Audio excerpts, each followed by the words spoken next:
The crystal chandeliers above me blurred into stars as I blinked back tears, my feet aching in the cheap heels I'd borrowed from my roommate. The marble floor of the Augustine Hotel ballroom gleamed like ice beneath hundreds of polished shoes, none of them mine. Not really. I didn't belong here. I knew it. They knew it. But I needed this job more than I needed pride. Champagne? I whispered to a woman dripping in diamonds, my voice barely audible over the string quartet. She didn't even glance at me, just plucked a glass from my tray with manicured fingers and turned back to her conversation, as if I were a piece of furniture. Invisible. That's what I'd become in the 6 months since Mom died, a ghost moving through spaces where real people lived real lives. I wove through the crowd, my black server's uniform too tight across my chest, too short at the hem. The other girls from the catering company looked polished, professional. I looked like I was playing dress-up in someone else's life. My reflection in the mirrored walls confirmed it. Mousy brown hair pulled back too severely, makeup applied with a shaking hand, eyes too wide and frightened for a 23-year-old woman. The event was some kind of charity gala. Rich people pretending to care about poor people while drinking $1,000 wine. I'd stopped listening to the speeches after the first hour. All I cared about was making it through the night without dropping anything, without drawing attention, without losing this job like I'd lost the last 3. That's when I first saw him. He stood near the bar, surrounded by men in dark suits who moved like shadows, fluid, dangerous, always watching. But he was different. Taller, broader, wearing a black suit that probably cost more than my yearly rent, perfectly tailored to shoulders that seemed carved from stone. His dark hair was swept back from a face that could have been beautiful if it weren't so hard, so cold. Sharp jaw, Roman nose, eyes like black ice scanning the room with the kind of assessment that made my skin prickle. Even from across the ballroom, I felt the air change around him. People gave him space without seeming to notice they were doing it, like birds instinctively veering away from a predator. When he lifted his glass, the men around him tensed, ready. When he turned his head, they followed his gaze. I looked away quickly, heart hammering. Men like that didn't notice women like me. That was fine. I preferred it that way. You. The voice came from my left, smooth, accented, dripping with wealth and entitlement. I turned to find another man, older than the one by the bar, but just as expensively dressed, silver threaded through his dark hair, and his smile was all teeth. Behind him stood 2 more suited men, hands folded in front of them, watching me with flat expressions. "Yes, sir?" I managed, balancing my tray carefully. "You work here?" His eyes traveled down my body in a way that made my skin crawl. "I'm with the catering company, yes." "Good. I need you to deliver something." He pulled a small envelope from his jacket pocket. Cream-colored, expensive paper sealed with red wax. "Take this to the man by the bar, the one in the black suit." I followed his gesture and my stomach dropped. The dangerous man. The one who looked like he could break someone in half without blinking. I'm not sure I should... It's important. The older man's smile never reached his eyes. Business, you understand. I didn't. But I needed this job. My fingers trembled as I took the envelope, setting it on my tray beside the remaining champagne glasses. The paper felt heavy, ominous. "Tell him it's from Marco Vitelli," the man continued. "He'll understand." I nodded, though every instinct screamed at me to refuse, to run, to disappear into the kitchen, and never come back. But rent was due in 5 days. The electric company had already sent 2 warnings. Mom's medical bill still arrived like clockwork, even though she was 6 feet under. So I walked. Each step across that gleaming floor felt like walking toward the edge of a cliff. The crowd seemed to part around me. Or maybe I was imagining it. My heels clicked too loudly. My breathing was too shallow. The envelope sat on my tray like a bomb. 20 feet away I could smell him. Expensive cologne mixed with something darker. Tobacco. Whiskey. Danger. 15 feet. His men noticed me now. One of them shifted position, hand moving toward his jacket. 10 feet. He turned, and those black eyes locked onto mine. I froze. It was like being pinned by a spotlight. Every rational thought evaporated. He was more terrifying up close, not because he was ugly, but because he was beautiful in the way a blade is beautiful. Sharp, cold, deadly. A scar cut through his left eyebrow, pale against olive skin. His mouth was hard, unsmiling. "Sir?" My voice came out as a squeak. He didn't speak, just stared at me with an intensity that made my knees weak. I have something for you, from..." I glanced back at the older man, who was watching us with that same predatory smile. "From Marco Vitelli." Something flickered in those black eyes. Not quite emotion, more like recognition. Danger. One of his men stepped forward and plucked the envelope from my tray before I could blink. He examined it, then handed it to his boss with a slight nod. The dangerous man broke the seal with his thumb, never taking his eyes off me. He read whatever was inside in seconds, his expression unchanging. Then he looked at me again, really looked at me this time, like he was memorizing every feature, every flaw, every trembling breath. "Who are you?"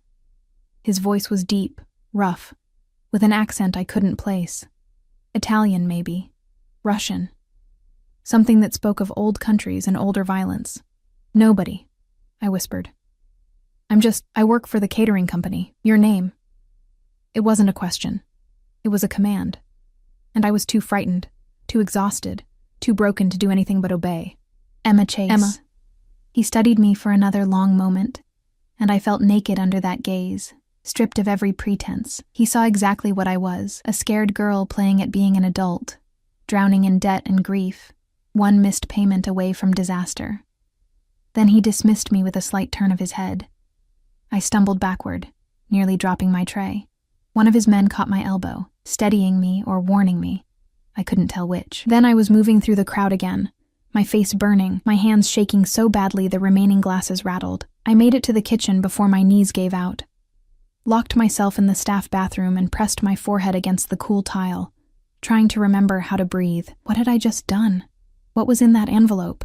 Why had Marco Vitelli used me as his messenger? Why had that man looked at me like... I couldn't finish the thought.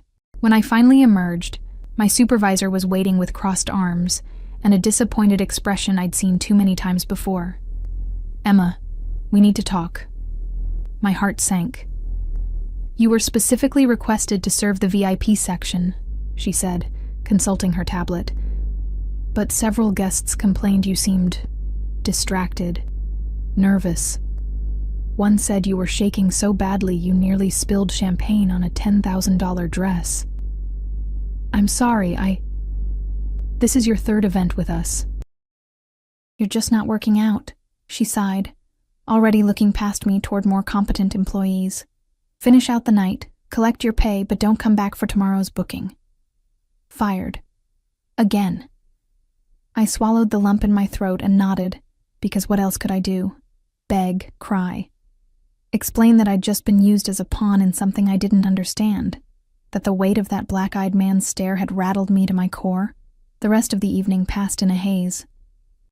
I served drinks, collected plates, avoided looking at anyone directly, especially not toward the bar, where I could still feel those eyes watching me, even when I knew he'd left hours ago.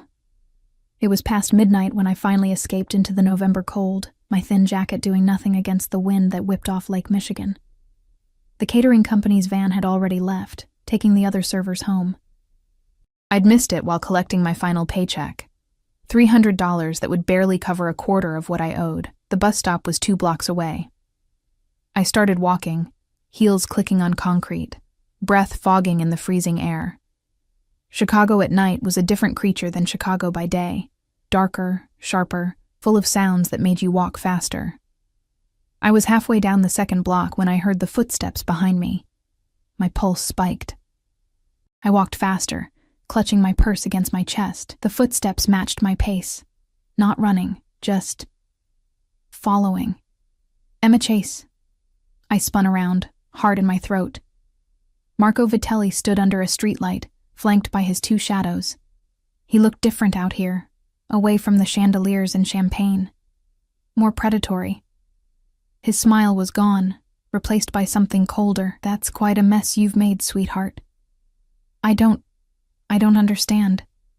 I just delivered a message. Did you read it? He stepped closer.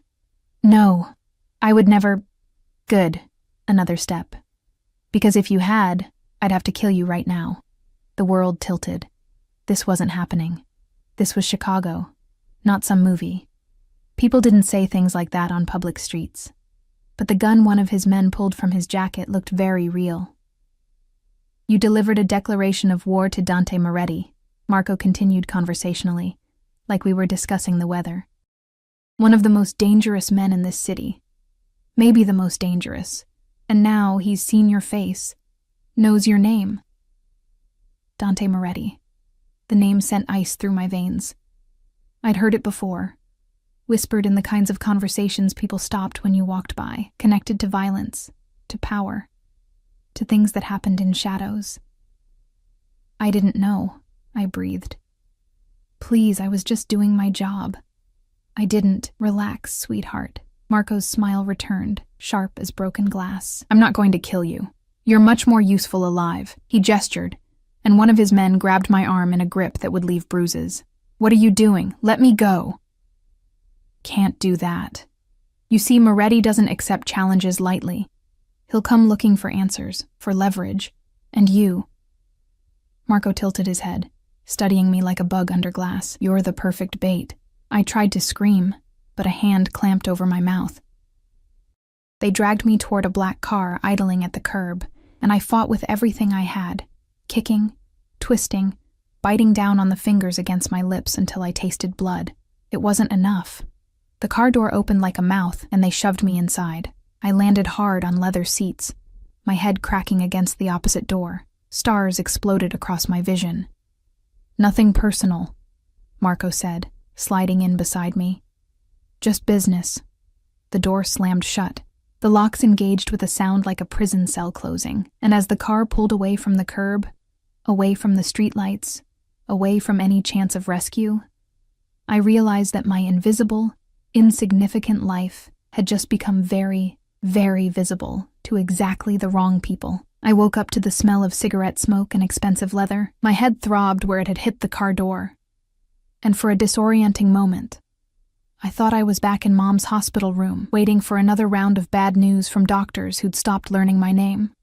But hospital rooms didn't smell like cigars, didn't have floor-to-ceiling windows overlooking the Chicago skyline, didn't have armed men standing outside locked doors. I was lying on a burgundy velvet sofa in what looked like an office. All dark wood and darker intentions. My shoes were gone. My jacket, too. Someone had covered me with a blanket that probably cost more than my car, back when I'd had a car. She's awake.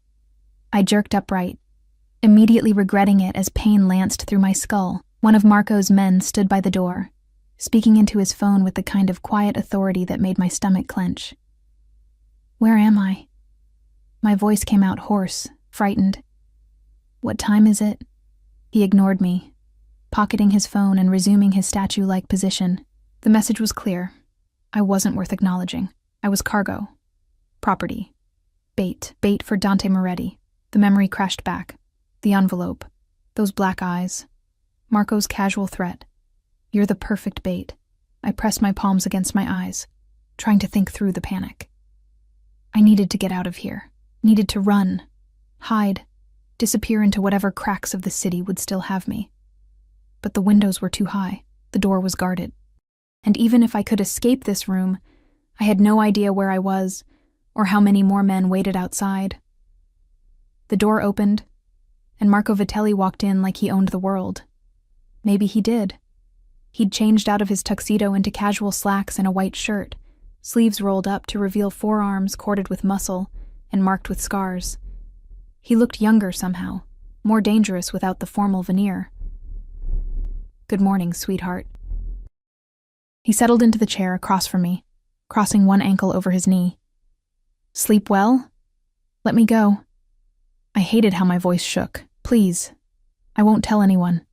I'll leave Chicago. You'll never see me again. I'm sure that's true. He lit a cigarette, studying me through the smoke. But Moretti's already seen you, already knows your name. You think he'll just forget. Men like him don't forget anything. Then what do you want from me? Insurance. He leaned forward, elbows on knees, close enough that I could smell his cologne, something sharp and green that probably had an Italian name I couldn't pronounce. Moretti rejected my very generous offer last night. My proposal for territorial cooperation, that envelope you delivered, it was his last chance to avoid a war. War. The word hung in the air like smoke. I still don't understand what that has to do with me. Your leverage. He said it simply, like explaining basic math to a child. Moretti doesn't know you're here yet, but when he finds out I have the girl who delivered his death sentence, the girl he looked at like... Marco's smile turned knowing. Well, let's just say I noticed how he looked at you, Emma. How long he stared. That's not nothing. Not for a man like Dante Moretti. My chest tightened. It wasn't, I'm nobody to him. Maybe. Maybe not. Either way, he'll come for you. To eliminate a witness. To send me a message. To satisfy his curiosity. Marco shrugged. Doesn't matter why.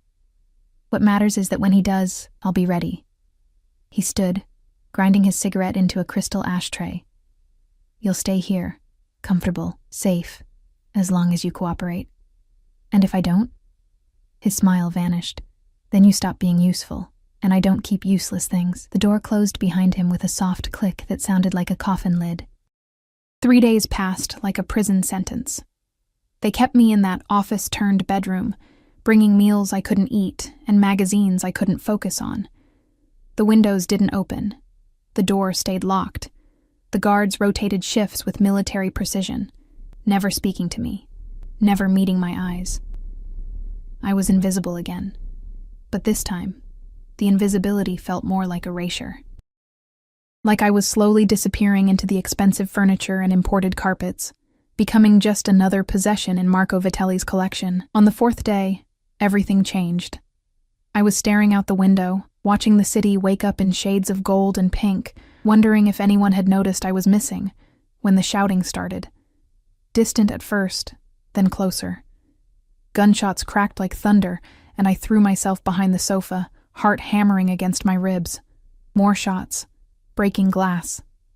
Men yelling in Italian, in English, in languages I didn't recognize. The building shook. Or maybe that was just me, trembling so hard my teeth chattered. Then silence. Worse than the noise. The kind of silence that meant something terrible had finished happening. The door to my room exploded inward. I screamed, pressing myself against the wall, waiting for bullets or worse, but the men who poured in weren't Marco's. They wore different suits, moved with different energy. Military, precise, deadly. And behind them, filling the doorway like an eclipse, stood Dante Moretti. He looked like vengeance carved from marble. Blood spattered his white shirt. Not his, I thought wildly, because he moved without pain, without hesitation. His black eyes swept the room, cataloging exits, threats, me huddled in the corner like a terrified animal. Clear, one of his men said. Dante crossed to me in 3 strides. I flinched back, but there was nowhere to go, and then his hand was on my face. Rough, calloused, tilting my chin up so I had to meet those impossible eyes. Did they hurt you? His voice was low, controlled, but something violent simmered underneath. I shook my head, not trusting my voice. His thumb brushed my cheekbone, and I realized I was crying. When had I started crying? His jaw clenched, a muscle jumping beneath olive skin. Can you walk? Another nod. Then move. Now. He didn't wait for agreement, just wrapped one hand around my upper arm and pulled me toward the door. I stumbled, barefoot and disoriented, but his grip was iron. The hallway outside was a war zone. Bullet holes in the walls, blood on the marble floor, bodies I tried not to look at. Don't look, Dante said, as if reading my mind. Just walk. We moved through the carnage like ghosts, his men forming a protective circle around us. I heard sirens in the distance growing closer. Someone was shouting orders in rapid-fire Italian.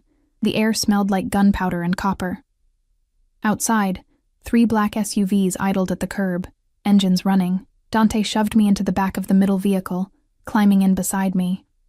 His men piled into the other cars, and then we were moving, tires squealing against asphalt, I pressed myself against the opposite door, trying to process what had just happened. Dante Moretti, the most dangerous man in Chicago, according to Marco, had just shot his way into a fortified building to, what? Save me? Claim me? He was on his phone now, speaking in clipped Italian that sounded like threats disguised as conversation. Blood still marked his shirt, his hands. He'd killed people tonight, maybe a lot of people, because of me. The car stopped at a red light, and I made a decision born of pure panic. I yanked the door handle. Locked.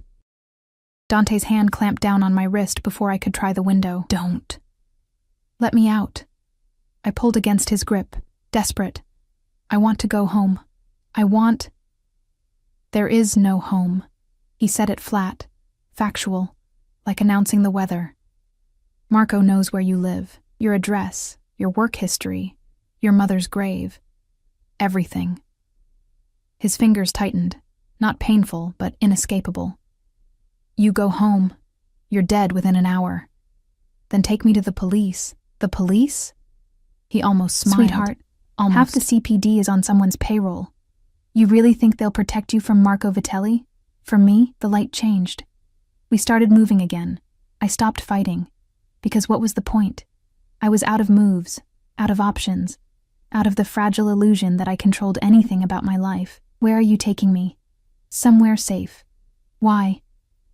I turned to face him fully, searching that hard face for any hint of humanity. Why did you come for me? Marco said. He said you'd use me as a message. Kill me to prove a point. Dante's expression didn't change, but something dark flickered in his eyes. Marco Vitelli is a fool who mistakes cruelty for strength. He released my wrist, leaving red marks I'd feel for days. You delivered his declaration of war. That makes you his messenger. Under the old codes, messengers are protected. Old codes, I repeated numbly. Rules. Even monsters have rules. He pulled out another phone. This man seemed to have an endless supply. And typed something one-handed. You'll stay with me until this is resolved. Resolved? What does that mean? It means Marco dies, or I do. He said it like discussing dinner plans. Either way, you'll be free. The SUV pulled into an underground garage, fluorescent lights flickering overhead. We descended deeper into the earth, past rows of expensive cars, until we reached a level marked private. The vehicle stopped in front of an elevator flanked by 2 more armed men. Dante climbed out, then waited, actually waited for me to follow. Like I had a choice. Like this was anything other than trading one prison for another. The elevator required a key card and a fingerprint. It rose so smoothly I barely felt the movement, my ears popping as we climbed floor after floor. When the doors opened, I stepped into a penthouse that made Marco's office look like a motel room. Windows wrapped around 3 walls, offering a panoramic view of Chicago at dawn. The floors were dark hardwood, the furniture all clean lines and muted colors. Art I didn't recognize hung on the walls. Probably originals, probably worth more than I'd make in 10 lifetimes. This way. Dante led me down a hallway to a bedroom that was bigger than my entire apartment. King-sized bed, walk-in closet, bathroom with a tub that could fit 3 people. Everything in shades of cream and gold that somehow didn't feel warm. You'll stay here, he said, gesturing around like he was showing me a hotel room, not a gilded cage. There are clothes in the closet. My assistant will bring more in your size tomorrow. Don't try to leave. The elevator won't work without authorization, and the stairwells are monitored. So I'm a prisoner? You're protected. He moved closer, and I forced myself not to retreat. There's a difference. Is there? For the first time since the ballroom, something almost like interest crossed his face. You're not what I expected. What did you expect? Fear. Gratitude. Tears. His head tilted slightly, studying me. You're frightened. But you're angry too. That's unexpected. I laughed, a sound with no humor in it. My mom died 6 months ago. I've been fired from 7 jobs. I'm drowning in medical debt. And now I'm caught in a war between 2 criminals because I delivered the wrong envelope. I met his eyes, refusing to look away. Anger is all I have left. Something shifted in his expression. Not softness exactly, but recognition. like he understood what it meant to have nothing left but rage. "Get some rest, Emma Chase." He turned toward the door. "Tomorrow, we'll talk about what happens next. Will you answer my questions?" He paused in the doorway. "Depends on the questions." "Why did you look at me like that, at the gala? Like you?" I couldn't finish. Couldn't name what I'd seen in those black eyes. Dante was quiet for so long, I thought he wouldn't answer. Then, "Because you reminded me of someone. Someone I failed to protect." "Who?" But he was already gone, the door closing with a soft click that sounded too much like all the other doors that had closed in my life. Final, absolute, leaving me alone in another beautiful room that felt like a tomb. I sank onto the bed, still wearing my ruined server's uniform, and finally let myself cry, not for what had happened, but for what was coming. Because men like Dante Moretti didn't save people out of kindness. They collected debts, demanded payment, and whatever price he'd eventually ask, I knew I couldn't afford it. Outside the windows, Chicago blazed with morning light, indifferent and eternal. Inside this golden cage, I was already learning to recognize the sound of my own heartbeat, fast, frightened, furious, and the heavier, slower rhythm of footsteps in the hallway beyond my door. Watching, waiting, protecting or possessing, I couldn't tell which. Maybe there was no difference after all. I didn't sleep. How could I, knowing that armed men stood outside my door, that somewhere in this fortress, Dante Moretti was planning his next move in a war I'd accidentally started? Instead, I paced the length of the bedroom until my bare feet ached, then stood at the windows watching the city transform from dawn to daylight. From up here, Chicago looked beautiful, clean, safe. The people moving through the streets below had no idea what happened in penthouses and warehouses, in the spaces between legal and lethal. They went to work, grabbed coffee, complained about traffic. Normal problems, normal lives. I wanted to hate them for it. Instead, I just missed being one of them. Around 9, there was a soft knock at the door. I spun around, heart racing, but it wasn't Dante. A woman entered, early 50s, elegant in tailored black pants and a silk blouse, her dark hair pulled back in a sleek bun. She carried several shopping bags, all from stores I'd only window shopped at in my previous life. Miss Chase. Her accent was slight, refined. "I'm Teresa, Mr. Moretti's assistant. I've brought you some essentials." She set the bags on the bed with practiced efficiency, pulling out clothes, toiletries, even makeup. Everything in my size, everything expensive. I stared at a cashmere sweater that probably cost more than my monthly rent used to be. "How did you know? Mr. Moretti is very thorough." Teresa's smile was professional, revealing nothing. "There's breakfast waiting in the dining room when you're ready. I suggest you eat. He doesn't like to be kept waiting." She left before I could ask what he wanted, closing the door with that same soft click that was starting to drive me insane. I showered in the obscenely luxurious bathroom, scrubbing away 4 days of fear and captivity until my skin turned pink. The hot water felt like a small rebellion, wasting his resources, taking up his time. Petty, maybe, but it was all the power I had. The clothes fit perfectly. Dark jeans that actually flattered instead of hanging loose, a cream-colored sweater soft as a cloud, even underwear in the right size, which should have been humiliating but mostly just felt inevitable. Dante Moretti knew everything about me. Privacy was another illusion I'd lost somewhere between the ballroom and this cage. I found the dining room by following the smell of coffee. Rich and dark, nothing like the instant powder I'd survived on for months. The space was all windows and white marble, dominated by a table that could seat 12. Only 2 places were set. Dante sat at the head, reading something on a tablet, still wearing last night's blood-spattered shirt. He'd rolled the sleeves higher, and I could see more scars on his forearms, some old and faded, some newer, pink and angry. A roadmap of violence. He looked up when I entered, those black eyes tracking my movement across the room. "You slept." It wasn't a question, but I answered anyway. "No." "Smart." He gestured to the chair on his right. "Sit." I wanted to refuse on principle, but the food spread across the table made my stomach growl traitorously. Fresh fruit, pastries, eggs, bacon. More food than I'd seen in one place since Mom got sick, and grocery shopping became a luxury I calculated to the penny. I sat, started filling my plate with shaking hands. "Eat slowly," Dante said, not looking up from his tablet. "You'll make yourself sick." Shame burned through me, but he was right. I forced myself to take small bites, to chew properly, even though everything tasted like heaven, and my body screamed for more, more, more. We ate in silence for several minutes. He seemed content to ignore me, scrolling through what looked like financial reports. Numbers I couldn't decipher, columns that probably represented money I couldn't imagine. This was his world. Power measured in digits, influence bought and sold like commodities. "You have questions," he said finally, setting down the tablet. "Ask." I swallowed a bite of croissant. "Why am I really here? I told you. You told me about old codes and protection." "I don't believe you." I met his eyes, forcing courage I didn't feel. "Men like you don't rescue people out of honor." "So what do you want from me?" His expression didn't change, but something almost like approval flickered across his face. "You're right. Honor is a luxury I can rarely afford." He leaned back in his chair, studying me like I was a puzzle he hadn't quite solved. "The truth? Marco used you to declare war. That makes you a symbol, and symbols have power. I'm not a symbol. I'm a person.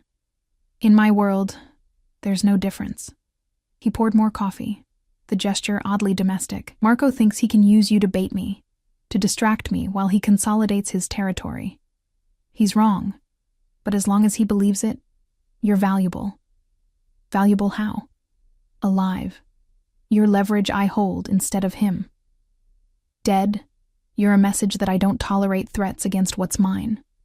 He said it casually, like discussing the weather. "Either way, you matter. That's more than you had before." The words hit like a slap, because he was right. Before the ballroom, before the envelope, I'd been nobody. Invisible. Disposable. At least now I mattered enough to keep alive. "What happened to the person I reminded you of?" I asked quietly. "The one you failed to protect." Dante's jaw tightened. For a long moment I thought he wouldn't answer. Then, "My sister, Juliana." He said her name like a prayer. "She was 19. Beautiful." His fingers wrapped around his coffee cup hard enough that I heard the ceramic creak. "A rival family took her, used her to get to my father. By the time we found her, he didn't finish. Didn't need to." "I'm sorry," I whispered. "Don't be." He looked at me with eyes gone flat and cold. "I killed every single one of them, burned their territory to ash. That was 15 years ago, and people still whisper about it." A terrible smile ghosted across his mouth. "That's what happens when you take something that belongs to me." The implicit threat hung in the air. I was something that belonged to him now. Marco had taken me, and Dante had taken me back. Possession wrapped in the language of protection. "I want to go home," I said, hating how my voice broke. "I know." He stood, buttoning his shirt cuffs with precise movements. "But want and have are different things. You'll learn that here." "How long?" "Until Marco is dead, or until he stops looking for you." Dante moved toward the door, then paused. "There are rules while you're under my protection. Don't leave the penthouse. Don't contact anyone from your old life. Don't test the security." He turned to face me fully. "And don't mistake my protection for kindness, Emma. I'm not a good man. I'm just the better option than Marco Vitelli." "That's not saying much." "No," he agreed. "It's not." He left, and I was alone again with the remains of breakfast and the weight of my new reality. Days blurred into a week, then 2. I existed in a strange limbo, comfortable but captive, safe but suffocating. Teresa brought me books, clothes, anything I asked for except freedom. The penthouse became my entire world, 50 floors above the city, but might as well have been a different planet. Dante was often gone, disappearing for hours or days at a time. When he was here, he mostly ignored me, working in his office or taking calls in Italian that sounded like threats wrapped in silk. But sometimes, late at night, I'd find him in the living room, staring out at the city with a glass of whiskey and an expression that looked almost human. I learned his routines. Coffee at 6, black and bitter. Calls to his various lieutenants throughout the morning. Gym at noon. I could hear the rhythmic thud of fists against a heavy bag somewhere in the penthouse. More calls. More meetings. Dinner at 8 when he was home, always perfectly prepared by a chef I never saw. And he learned mine. How I curled up in the window seat with books I couldn't focus on. How I avoided mirrors because seeing myself in borrowed clothes in a borrowed life made everything worse. How I woke up at 3 a.m. from nightmares about gunfire and blood, gasping in the dark. The third time I woke up screaming, he appeared in my doorway like a shadow made solid. Nightmare? He leaned against the doorframe, wearing only pajama pants, his torso a canvas of more scars and ink I'd only glimpsed before. I pulled the blanket up to my chin, suddenly aware I was wearing only a tank top and shorts. I'm fine. You're not. He crossed to the bed, moving with that predatory grace that made my pulse spike. You haven't been fine since the ballroom. Whose fault is that?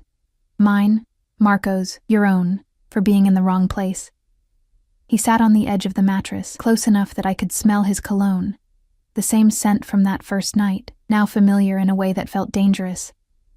Blame doesn't change the situation. Then what does? Time.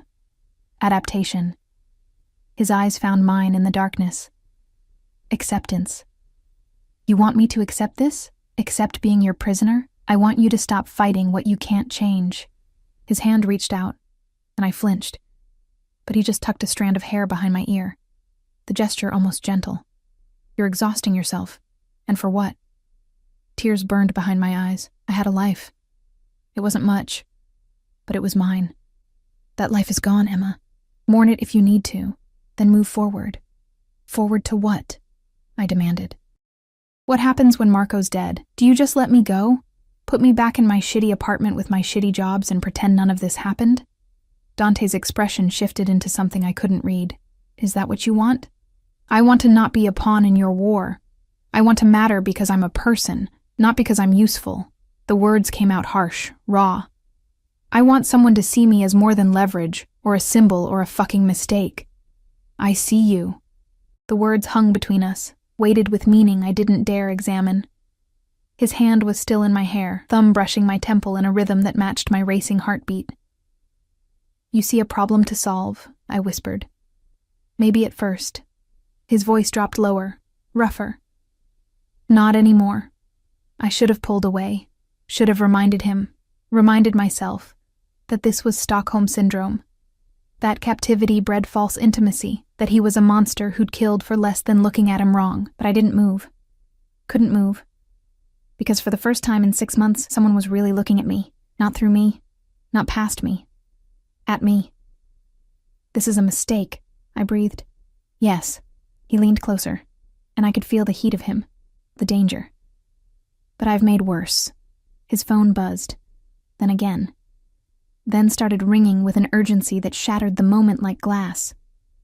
Dante pulled back, his expression shuddering. He checked the screen, and something dark crossed his face. Get dressed. Now. What's wrong? Marco knows you're here. He was already moving toward the door. All business again. He's making a move tonight. You need to be ready. Ready for what? He paused in the doorway, backlit by the hallway light, looking every inch the dangerous man he was. For war, Emma. The kind you can't hide from anymore. Then he was gone, shouting orders in Italian, and the penthouse exploded into controlled chaos. Men I'd never seen before materialized from nowhere, checking weapons, coordinating positions. The safe haven I'd grown reluctantly accustomed to transformed into a fortress under siege. I dressed with shaking hands, jeans, boots, the warmest sweater I had. If we had to run, I wanted to be ready. If we had to fight, no.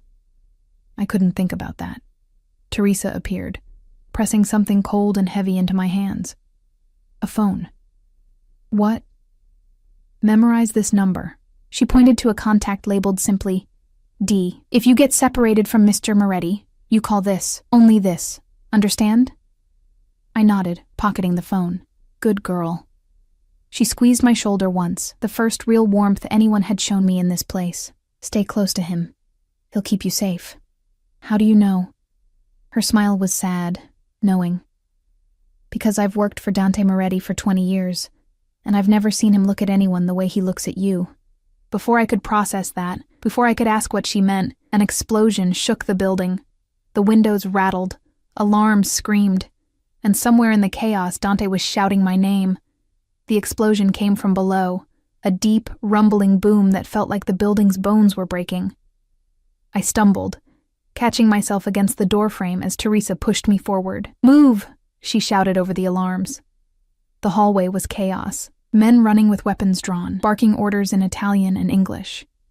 Smoke curled up from somewhere beneath us, acrid and choking.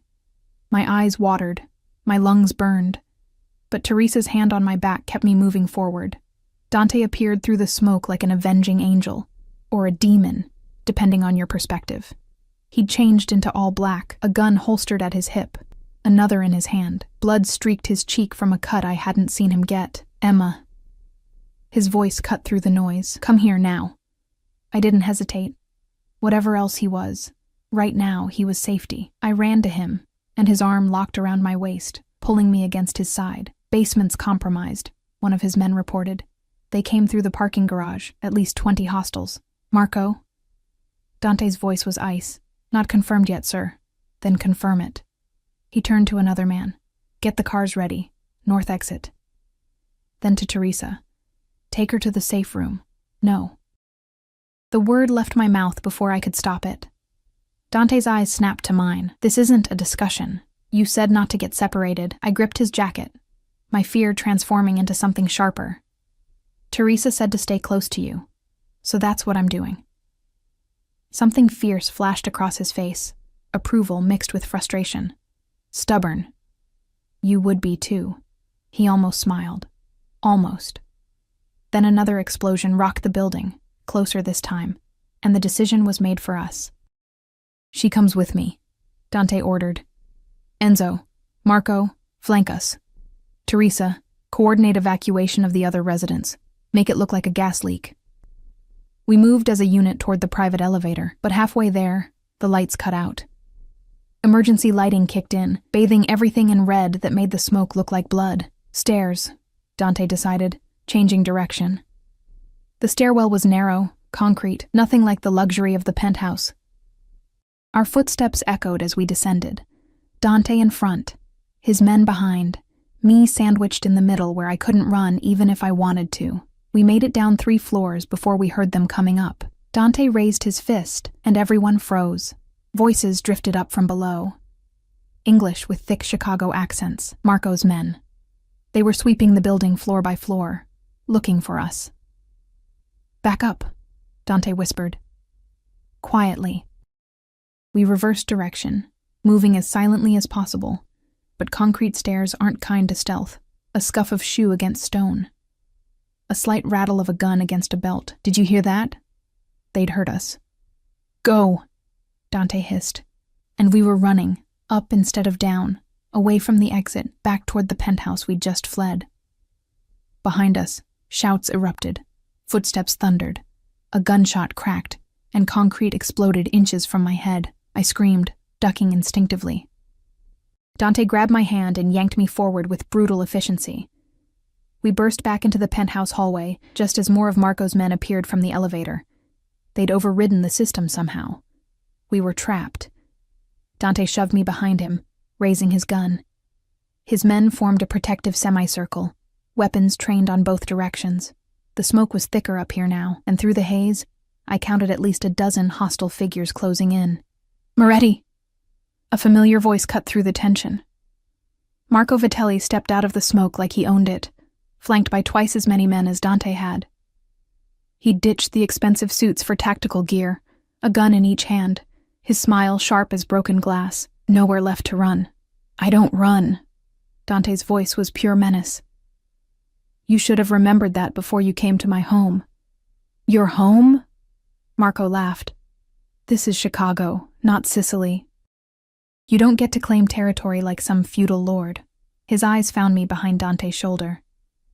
"And you definitely don't get to keep what I took first. You didn't take her. You kidnapped her." Dante shifted slightly, blocking me more completely from view. "There's a difference. Semantics. Marco raised one gun, pointing it casually at Dante's chest.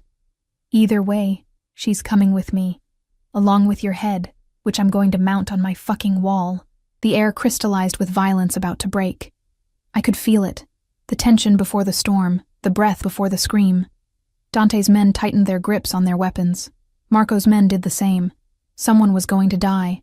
Maybe everyone. Wait! I pushed past Dante's protective stance before he could stop me, stepping into the no man's land between the two factions. Wait, please, Emma, get back here. Dante's voice was a growl of barely restrained fury. I ignored him, focusing on Marco. You said I was useful alive. You said I was leverage. I still am, but not like this. Marco's smile widened. What are you proposing, sweetheart? Let his men go. Let everyone go.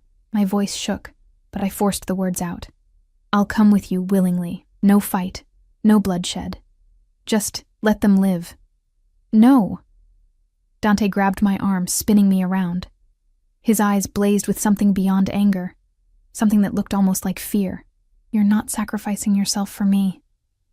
I'm not sacrificing myself for you. I met his gaze steadily. I'm doing it for them.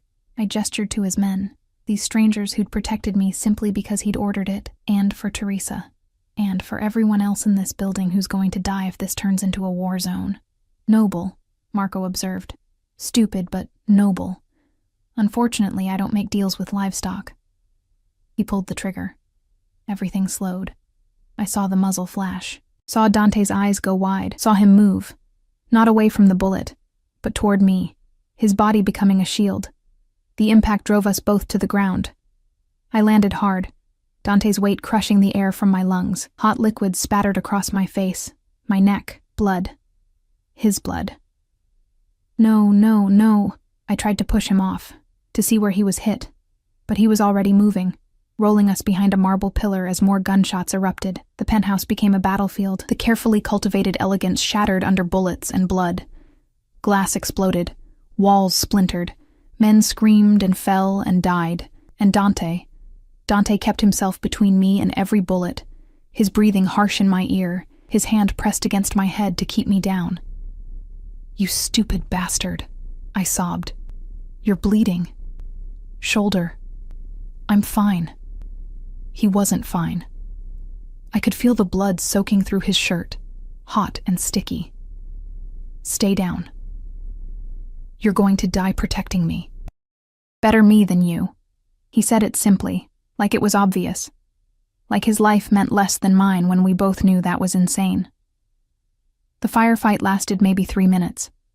Maybe 3 hours. Time stopped meaning anything in the smoke and chaos, but eventually, the gunfire slowed, stopped. Dante's men had driven Marco's back, or killed them. I didn't want to know which. Sir! One of Dante's lieutenants appeared through the smoke. North stairwell is clear. We need to move now. Dante tried to stand, swayed, and I caught him before he fell. For the first time, I saw genuine pain cross his face. I'm getting you out of here, I said, wrapping his uninjured arm around my shoulders. Don't argue. Wasn't going to. He leaned heavily on me, and I staggered under his weight but held firm. We made it to the stairwell, down 6 flights while Dante bled and breathed in ragged gasps. His men surrounded us, checking corners, clearing the way. By the time we reached the garage, he'd left a trail of red behind us. 2 armored SUVs waited, engines running. Enzo pulled open the back door, and I helped Dante inside before climbing in after him. The vehicle lurched forward before the door even closed, tires screaming against concrete. Hospital, I demanded. No hospitals. Dante's eyes were half closed, his face pale beneath olive skin. Marco owns half the doctors in this city. Then where? Safe house, 20 minutes. He leaned his head back against the seat, breath coming shallow. I've survived worse. I grabbed his face, forcing him to look at me. Don't you dare die on me, not after everything. His hand covered mine, blood slick and trembling. Worried about me, Emma? Yes, you idiot. Tears streamed down my face. Yes. Good. His thumb brushed my cheek, smearing his blood across my skin. That's good. His eyes closed. Dante. I shook him, panic clawing through me. Dante, stay awake. Still here. But his voice was fading, his grip on my hand loosening. Just tired. Drive faster, I screamed at Enzo. The city blurred past the windows. Red lights, we ran them. Traffic, we forced through it. Every second felt like an eternity while Dante's breathing got shallower, his skin colder. I'd watched my mother die over months of slow deterioration. This was different. Sharp, immediate, terrifying in its speed. I pressed my hands against his shoulder wound, trying to slow the bleeding, but it seeped through my fingers like his life was draining away, and I couldn't stop it. You don't get to die, I told him fiercely. You hear me? You saved me.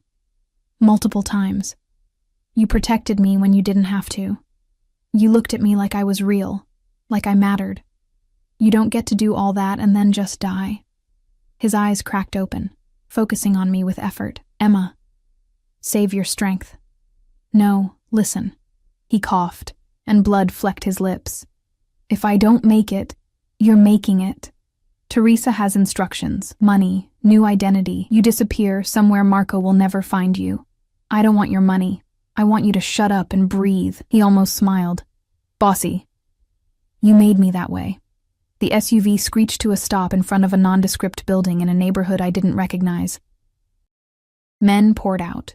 More of Dante's people, including a woman with a medical bag who took one look at him and started barking orders. They carried him inside, up to a third-floor apartment that had been converted into a makeshift surgical suite. I tried to follow, but someone held me back. Let the doctor work, Enzo said gently. You'll just be in the way.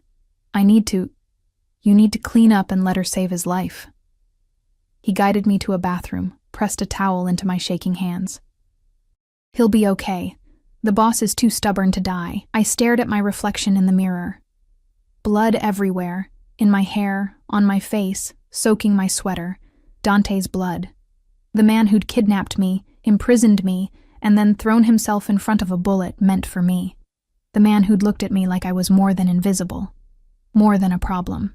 More than leverage in a war, like I was someone worth dying for. I cleaned up mechanically, washing away the blood, changing into clothes someone provided. Then I sat in the hallway outside the surgical room, knees pulled to my chest, and waited. Hours passed. The doctor emerged twice for supplies, her expression grim but focused. Enzo brought me coffee I didn't drink. Teresa arrived, took one look at me, and sat down beside me without a word. He'll be fine, she said finally. I've seen him survive much worse. He took a bullet for me. Of course he did. She said it like it was obvious. You matter to him. I'm nobody. Not to him. Teresa's hand found mine, squeezed. Dante Moretti doesn't protect just anyone, Emma. He doesn't let just anyone close. Since Juliana died, he's kept everyone at a distance. Until you. I don't understand why. Neither does he, I think. But it doesn't make it less real. The surgical room door opened. The doctor stepped out, peeling off bloody gloves, exhaustion etched into every line of her face. He's stable, she announced, and I could breathe again. The bullet missed the major arteries, but he lost a lot of blood. He'll need rest. Lots of it. Can I see him? She hesitated, then nodded. 5 minutes. He's sedated, but he's been asking for you. I stood on shaking legs and entered the room. Dante lay on a hospital bed that looked too small for his frame, bandages wrapped around his bare shoulder and chest, an IV in his arm. His eyes were closed, his face peaceful in a way I'd never seen while he was conscious. I pulled a chair close to the bed and took his hand, the one without the IV. His fingers twitched, then tightened around mine. Emma. My name was barely a whisper. I'm here. His eyes opened, unfocused from the drugs, but finding me anyway. You're safe. Because of you. I brushed hair back from his forehead, the gesture intimate in a way that should have scared me. You almost died protecting me. Worth it. His thumb moved against my palm, a slow caress. You matter, Emma. Don't you understand? You matter. So do you, I whispered. He smiled. A real smile. Soft and almost boyish, nothing like the hard man who ruled through fear. Dangerous words. You've been dangerous from the moment I met you. True. His eyes were closing again, the sedation pulling him under. Stay. Please. I'm not going anywhere. Promise. I promise. He fell asleep with his hand still wrapped around mine, and I sat there in the quiet aftermath of violence, watching him breathe, feeling the steady beat of his pulse against my fingers. Somewhere in the city, Marco Vitelli was planning his next move. Somewhere, the war was still raging. But in this room, in this moment, there was only the two of us, a mafia boss and the woman he'd saved, connected by something neither of us could name, but both of us could feel. And for the first time since my mother died, I didn't feel invisible. I felt seen, protected, wanted. Dangerous feelings for a dangerous man. But as I sat there holding his hand, watching the rise and fall of his chest, I couldn't bring myself to care about the danger anymore. 3 days passed in that safe house, while Dante healed and the city held its breath. I barely left his side. The doctor had said rest and monitoring, so I appointed myself his guardian, making sure he took his medication, changing his bandages, forcing him to eat even when he claimed he wasn't hungry. It gave me purpose in a situation where I had no control, something to do besides think about how close I'd come to watching him die. How much that would have destroyed me. Teresa came and went with updates I didn't fully understand. Marco had gone to ground after the failed attack, but his men were still out there, still hunting. The CPD was investigating the gas explosion at Dante's building. 3 residents had been hospitalized for smoke inhalation, but miraculously, no one had died, except for the 8 of Marco's men whose bodies had been quietly removed before the authorities arrived. On the 4th morning, I woke in the chair beside Dante's bed, my new sleeping arrangement, to find him watching me. You look terrible, he said, his voice still rough but stronger. You were shot. I'm allowed to look terrible. I sat up, stretching muscles that ached from too many nights in that chair. How do you feel? Like I was shot. He shifted, wincing, but alive. Thanks to you. Thanks to your doctor. I just sat here. You stayed. His hand found mine on the blanket. That's not nothing. We'd been doing this dance for days. These moments of startling honesty followed by retreat into safer territory. But something had shifted after the attack. The walls between captor and captive had crumbled, leaving something rawer, more real, more dangerous. Dante, I started, then stopped, unsure how to voice what I'd been thinking for 72 hours straight. Why did you do it? Really? You could have let Marco shoot me. It would have ended everything. No. His grip tightened on my hand. It would have started something far worse. I don't understand. He was quiet for a long moment, his thumb tracing circles on my palm. When Juliana died, I swore I'd never let anyone close again. Never care about anyone who could be used against me. It's worked for 15 years. His eyes met mine, and I saw something vulnerable there. Something that looked like fear. Then you walked into that ballroom, all terrified courage and invisible anger, and I couldn't look away. My breath caught. I told myself it was just recognition. You reminded me of her. Same age, same fragility wrapped around hidden strength. But it wasn't that. He pulled my hand to his chest, right over his heart. I could feel it beating, strong and steady beneath bandages and damaged skin. It was you, Emma. Just you. I'm nobody, I whispered. But the words felt hollow now. You keep saying that. Keep believing it. He sat up with effort, ignoring my protest, until we were face to face. But you're wrong. You delivered a declaration of war to the most dangerous man in Chicago without flinching. You offered yourself to Marco to save my men. You stayed by my side through a firefight when you could have run. You held my hand while I bled and told me I didn't get to die. His free hand cupped my face, rough and gentle. That's not nobody, Emma. That's someone extraordinary who's been told she's worthless for so long she started to believe it. Tears spilled down my cheeks. I don't know how to be extraordinary. You already are. He leaned closer, and I could smell him. Antiseptic and blood and that cologne that had become synonymous with safety. The question is whether you'll let yourself believe it, and if I do, my voice broke. What then? You're still a mafia boss. I'm still the girl who got caught in your war. We're still impossible. Maybe. His forehead touched mine, and I felt the tremor in his breath. Or maybe impossible is just another challenge to overcome. That's insane. Most of my life is insane. He smiled, and it transformed his face into something almost boyish. What's one more impossibility? I should have pulled away. Should have reminded us both about Stockholm Syndrome and power imbalances, and all the very good reasons why falling for your captor was a terrible idea. Instead, I kissed him. It was soft at first, tentative, testing. His lips were warm despite the pallor of blood loss, and he tasted like the coffee I'd forced on him an hour ago. For a heartbeat, he froze, surprised, then his hand slid into my hair, and he kissed me back like I was air, and he'd been drowning. The kiss deepened, became something desperate and hungry. Weeks of tension, of fear, of denying what had been building between us exploded into this moment. His good arm wrapped around my waist, pulling me closer despite his injuries. I tried to be careful, tried not to hurt him, but he made a sound low in his throat that had nothing to do with pain. Emma. My name was a prayer on his lips. If we do this, there's no going back. I don't want to go back. I kissed him again, tasting the truth in my own words.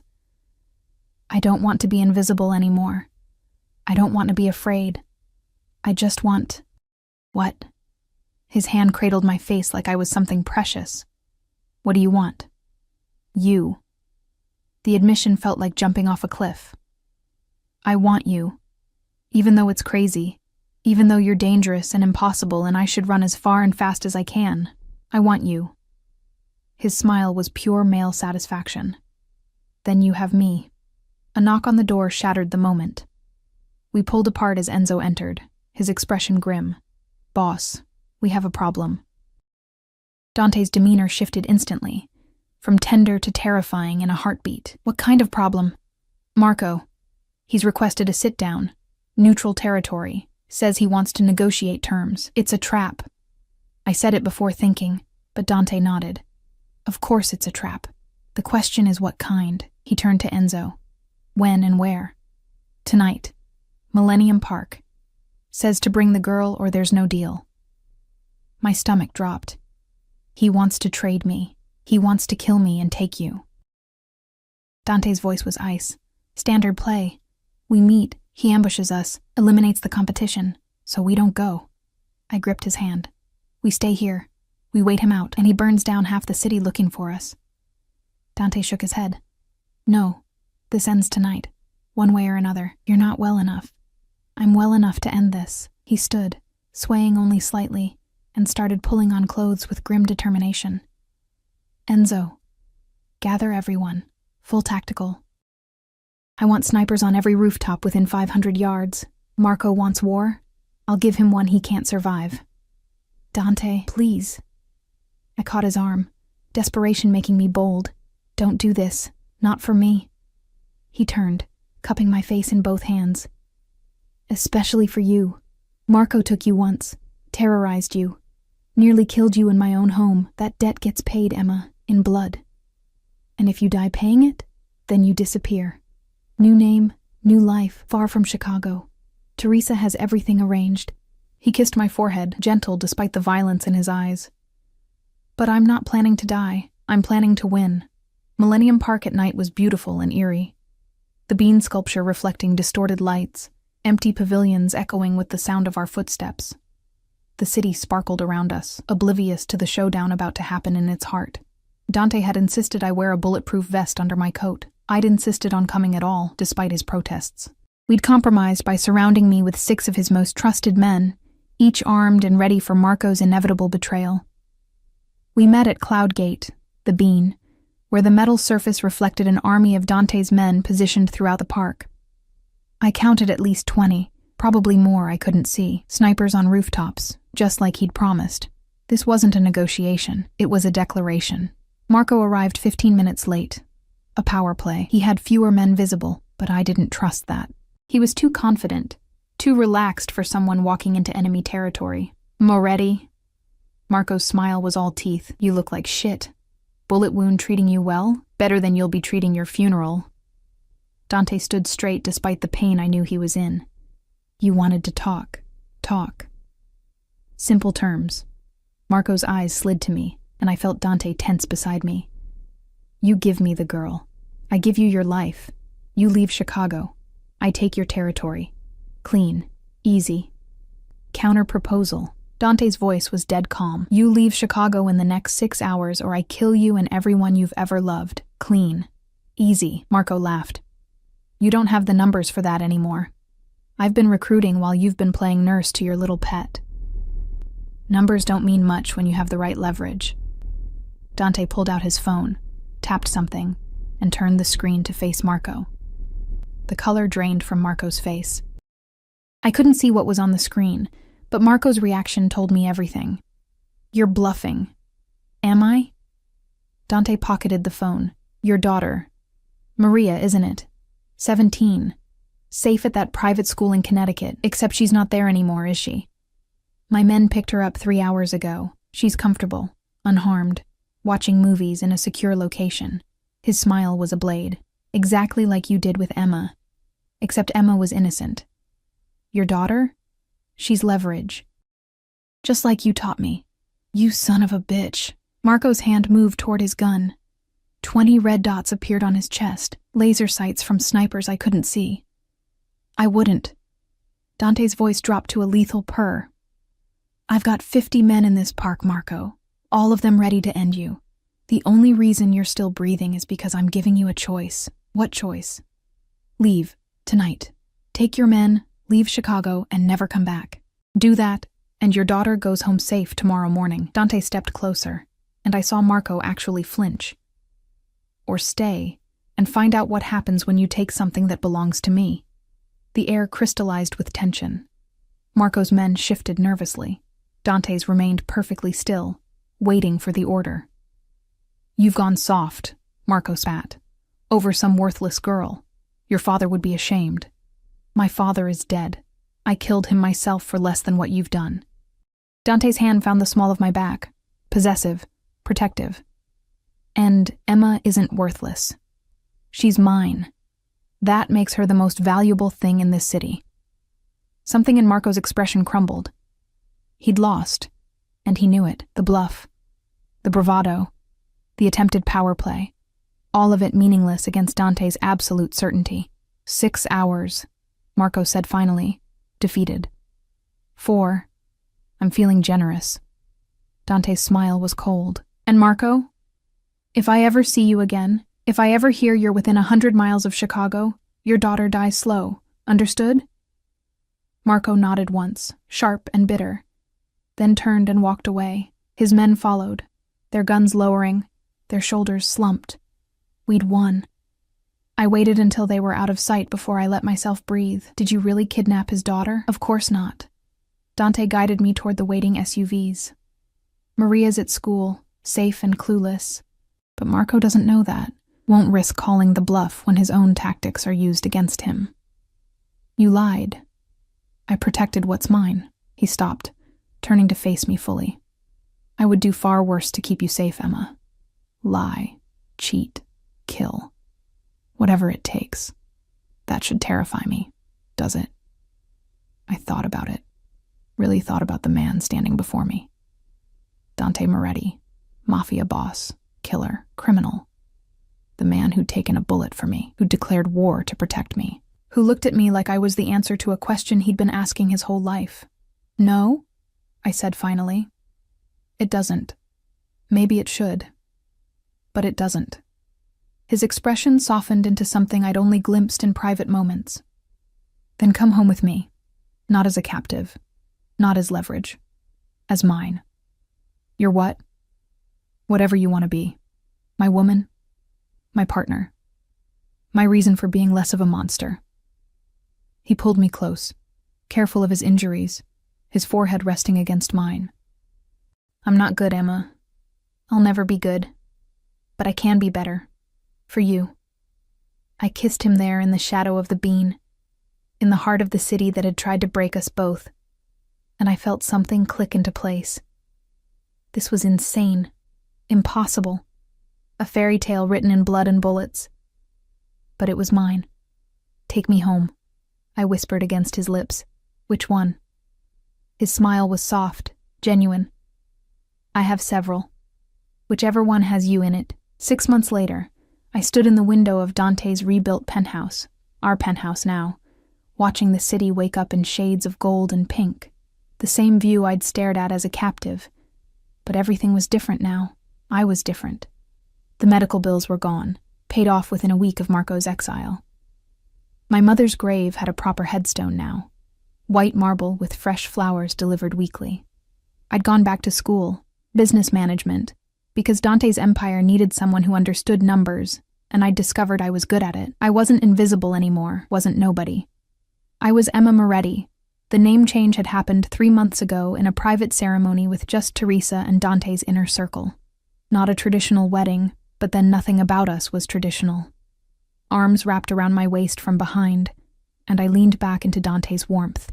His shoulder had healed, leaving another scar to add to his collection. He wore them like medals, proof of survival. "Morning," he rumbled against my neck. "Morning." I turned in his embrace, studying his face in the early light. Still hard, still dangerous, but softer around the edges when he looked at me. "Teresa called. She needs us at the office by 10. We have time." His hand slid under my silk robe, one of dozens he'd bought me, each more expensive than the last. "I can think of better ways to spend the morning than spreadsheets," I laughed, swatting his chest. "You're insatiable. Only for you." He kissed me slow and deep, and I felt the truth of it in every touch. Dante Moretti loved me, fiercely, possessively, absolutely. And I loved him the same way, despite everything logic said about Stockholm Syndrome and power imbalances. Some loves were too big for logic. The news played on the TV in the background. Something about a major gang bust in New York. Arrests made. Territory seized. Marco Vitelli's name appeared in the ticker. He'd tried to establish himself in new territory and failed spectacularly. "You knew," I said, pulling back to look at Dante.